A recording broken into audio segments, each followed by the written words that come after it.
dapat menyebabkan getaran di menara Zichen. Jika itu benar-benar hanya iblis besar biasa, sangat tidak biasa membuat menara Zichen bergetar.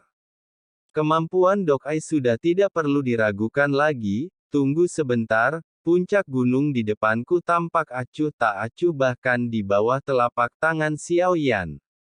Dengan beberapa pukulan itu mulai berantakan dengan cepat, Buddha Kamitsu yang menembus kepalanya di kehampaan berteriak, tetapi Xiao Yan mengabaikannya sepenuhnya. Dia juga ingin melihat iblis apa ini, selain bisa menguncinya di ruang ini, kemampuan apa lagi yang dimiliki Buddha ini. Jika tidak ada yang berjalan sesuai harapan Xiao Yan, kekuatan bertarung Buddha ini seharusnya tidak kuat. Mencoba menjebaknya dengan cara ini, Buddha Kamitsu hanya tidak menyangka Xiao Yan bisa menjinakkan ketiga raja iblisnya dalam sekejap, dan dia juga menemukan apa yang paling dia takuti untuk ditemukan.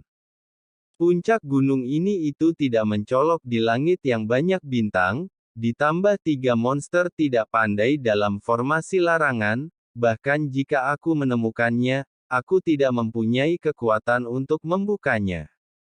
Pembatasan segel mulai runtuh, seluruh tanah, terjadi longsor, ruangan bergetar karenanya. Anda melepaskan iblis Tianwu. Bagaimana saya harus menjelaskannya ketika saya kembali? Bagaimana menjelaskannya? Buddha Kamitsu berteriak sangat sedih. Nafas yang sudah lama tertidur datang dari bawah gunung dan nafas meningkat dengan cepat. Aura iblis ini. Mungkinkah itu Raja Iblis Tianwu dengan 8 kepala dan 8 ekor? Ekspresi Xiao Yan berangsur-angsur menjadi serius. Anda bisa mengetahuinya dari baunya. Tidak ada keraguan bahwa yang disegel di sini adalah iblis yang sangat kuat. Dan kekuatannya seharusnya mencapai tingkat keabadian dewa. Langit mendung, angin mulai bertiup, hujan datang, angin menderu, pemandangan akhir dunia. Sesaat kemudian hujan deras akan datang. Hujan deras memenuhi seluruh dunia. Biasanya hujan Xiao Yan bisa membubarkan mereka hanya dengan lambaian tangannya, namun hujan deras di depan saya sungguh luar biasa. Hanya saja api Xiao Yan menahan hujan yang akan menimpanya. Sedangkan untuk mata anjing kali ini menjadi lebih pintar dalam hal ini, lebih aman mengikuti Xiao Yan. Di sisi lain, ketiga monster itu sudah direndam dalam air, sepertinya mereka tidak bisa menghentikan hujan sama sekali. Dalam hujan ini sebenarnya berisi aturan. Xiao Yan memandangi tetesan air hujan yang besar, dan sedikit mengernyit, hujan deras sehingga tanah cepat menampung air dalam waktu singkat. Saya khawatir seluruh benua akan tenggelam, berubah menjadi lautan. Siapa yang memecahkan segelnya? Suara samar ini seperti beberapa suara yang digabungkan menjadi satu, kedengarannya aneh. Senior yang membangunkan senior dan menghancurkan segel itu saya. Xiao Yan selalu bersikap sopan sebelum bertarung. Itu semua tergantung sikap Raja Iblis. Sekalipun keabadian Dewa, Xiao Yan tidak pernah merasa takut. Kamu umat manusia, sangat aneh. Saya pikir orang-orang sayalah yang menemukan saya, lalu kenapa kamu membantuku? Senior disegel di sini. Junior ini datang ke sini secara kebetulan membuka kunci segel dapat dianggap suatu kebetulan. Xiao Yan tidak menyembunyikan apapun. Memang benar demikian adanya pada saat ini. Sulit bagi Xiao Yan untuk menilai kekuatan Raja Iblis ini dari nafasnya. Tentu saja kekuatannya harus berada di atasnya. Apa yang membuat Buddha ini begitu ketakutan ini bahkan lebih rumit. Jika Anda memikirkannya, kemungkinan merampas jenazah tidak tinggi. Tianwu sungguh Raja Iblis Tianwu.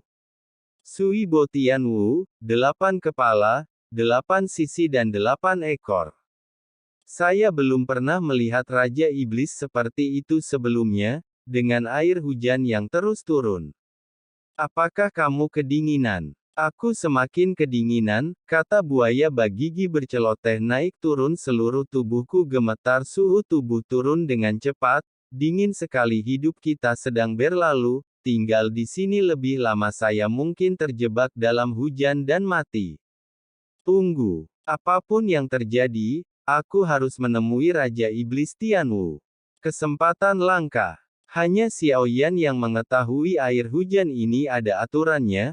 Api tiga warna api yang berbeda mengelilingi Xiaoyan juga memiliki kekuatan aturan, hanya saja dia belum menembus keabadian dewa. Tidak dapat sepenuhnya memanfaatkan kekuatannya, tapi itu cukup untuk menghalangi hujan. Api Xiaoyan menghalangi hujan yang menyerang. Haha, kebetulan tanpa diduga, segel saya secara tidak sengaja dirusak oleh seorang junior dari umat manusia. Menarik, siapa namamu? Saya pasti akan menuliskan nama Anda. Generasi muda Xiaoyan. Lihat, kamu memiliki api aslinya. Sayangnya saya pandai dalam hujan, izinkan saya memberi Anda 3 tetes kristal hujan, kekuatannya dapat melukai serius atau bahkan membunuh orang kuat di alam 9 bahkan tingkat ketiga. Kata-katanya jatuh dan 3 tetes hujan turun dari langit melayang di depan Xiaoyan, lalu dengan cepat mengembun menjadi es bersinar dengan fluktuasi yang tidak biasa, tapi hanya 3 tetes kristal hujan tidaklah cukup bagimu untuk membuka segelnya untukku, apalagi yang Anda butuhkan meski disebutkan, senior, jangan terburu-buru. Kami masih terjebak di area tertutup. Belum terlambat untuk berangkat keluar dari sini dulu. Xiaoyan menangkupkan tinjunya dan mengangkat tangannya. Segera singkirkan ketiga tetesan air hujan di depan. Anda mampu menghadapi orang kuat di alam 9 bahkan tingkat ketiga. Untuk Xiaoyan sekarang masih sangat penting. Bahkan 3 tetes kristal hujan ini untuk sementara bisa menjadi jurus pembunuh terkuatnya. Tunggu aku sebentar. Saya melihat Anda sudah berada di puncak langkah 9. Saya akan memberi Anda beberapa wawasan, mungkin itu membantu Anda. Terima kasih senior. Segera sebuah pemikiran muncul di benak Xiaoyan. Dalam sekejap dia berubah menjadi ikan di tengah lautan.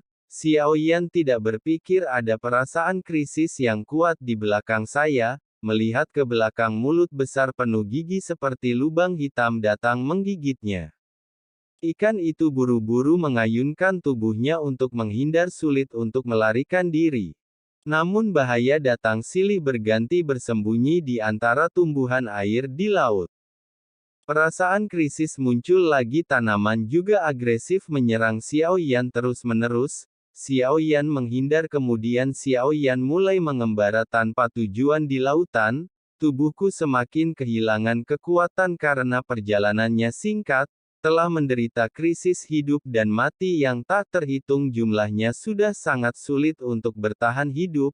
Ikan besar memakan ikan kecil, menghindari mengkonsumsi terlalu banyak, saya harus makan juga. Ini adalah ilusi pencerahan yang diberikan Tianwu kepada Xiaoyan. Jadi bisakah kamu mengerti itu hanya melihatnya dalam ilusi? Bisakah Anda mendapatkan pemahaman? Aturan di lautan lebih kejam, seperti dunia budidaya yang lemah dan yang kuat, melahap mereka yang lebih lemah dari dirimu sendiri, hanya menjadi lebih kuat agar tidak dimakan. Xiaoyan mulai belajar berburu, makanlah ikan yang lebih kecil dari dirimu. Sangat sulit sampai melelahkan usaha seseorang. Saya baru saja makan udang yang terluka, semuanya sulit pada awalnya. Ikan yang terluka adalah pilihan terbaik, kecepatannya tidak cukup cepat. Xiaoyan memulai perjalanan panjang. Yuseng rasakan kehidupan seekor ikan kecil sejak awal, hanya ikan yang terluka yang bisa ditangkap dengan melahap. Ukuran tubuh Xiaoyan menjadi lebih dari 2 kali lipat. Taring kecil juga tumbuh dari mulutnya. Dia berkembang secara bertahap, bisa tumbuh lebih besar sesuai bentuk tubuh, kemudian pemburu yang tertarik akan menjadi semakin kuat. Namun ancaman terbesar bukanlah ikan yang lebih besar, namun bentuk tubuhnya sama dengannya, kecepatannya, hampir sama, kekuatan serangannya lebih tinggi darinya. Dalam hal ini Xiao Yan mulai mempelajari keterampilan menggigit selama serangan bertahan hidup adalah satu-satunya tujuan.